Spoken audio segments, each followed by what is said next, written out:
Hi everyone, my name is Nicole, and this is Kenny, and we're here representing Walk-Thru, which is an assistive technology that can help restore independence to patients using walkers.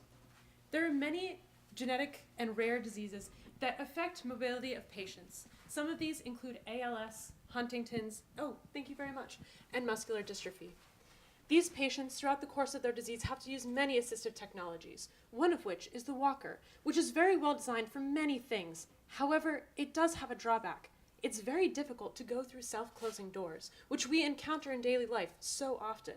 The problem is that when patients open the door, they then have to jam their walker into the space, and that contact is really not a defined contact. It can hit the walker, unbalance the patient. It can also hit the patient themselves, causing potential hip breaks and balance issues and falls.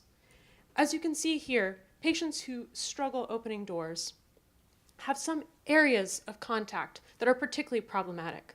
One of which follows when the patient, after they jam their walker through the door, they have to then quickly remove their hand and put it back on the walker, but then they might have to put it back on the door. They have to use their elbow or their hip to kind of keep the door propped open as they go through.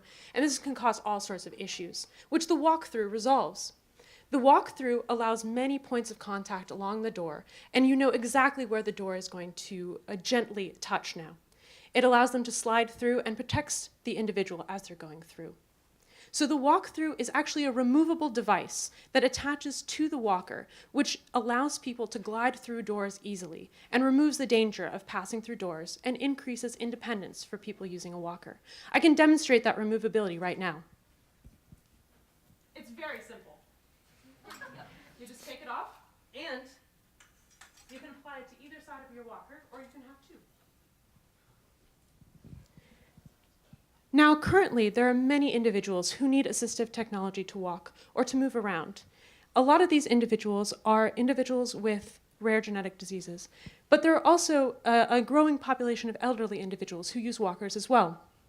Currently, on the market in the US, there are 4 million walkers that have been sold, and 500,000, are being sold annually. This continues to grow.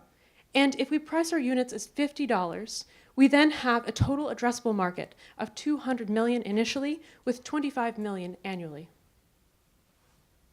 Our next step would be to get patient feedback about the use of this device and their ability to go through doors and how this could increase their independence.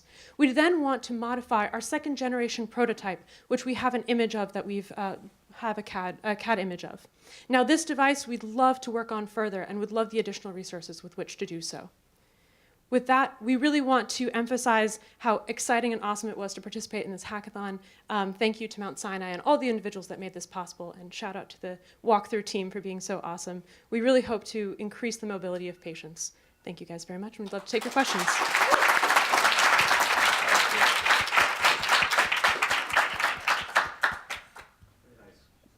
First question, can you talk a little bit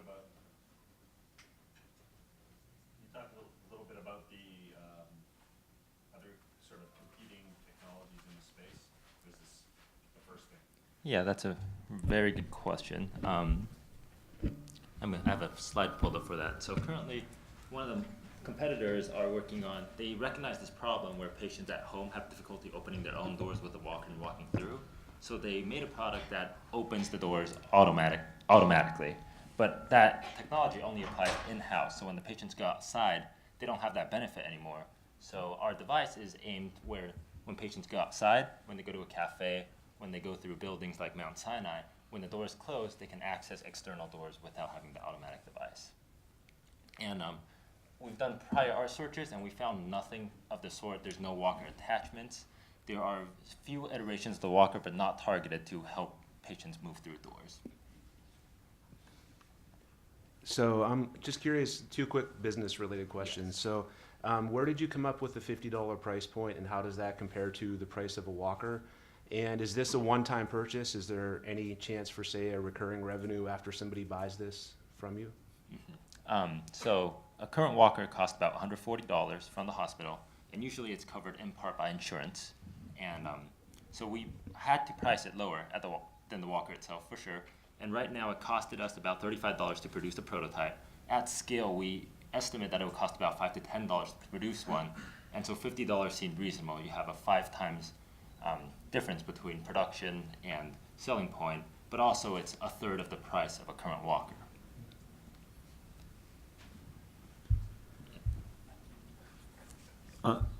Quick question. So you identify that the high risk or danger moment is when the patient has to go from one hand on the door to one hand back onto the walker. But I didn't see how your device addresses this danger moment. What happens is right now, when you swing open the door and the door closes, it could hit the wheel of the walker, the middle part, or the top part. But by having a single point extended out, every time the patient opens the door, they expect to hold the door at that single point, so it eliminates uncertainty. So it's a defined point of contact, and once you have that point of contact, it's much easier to move through the door. A question, have you piloted this with patients yet? We have not piloted this with the patient yet. We've tried to this weekend, but we wanted to set up something a little bit to ease patients into it better. Thank you. Thank you. Thank you.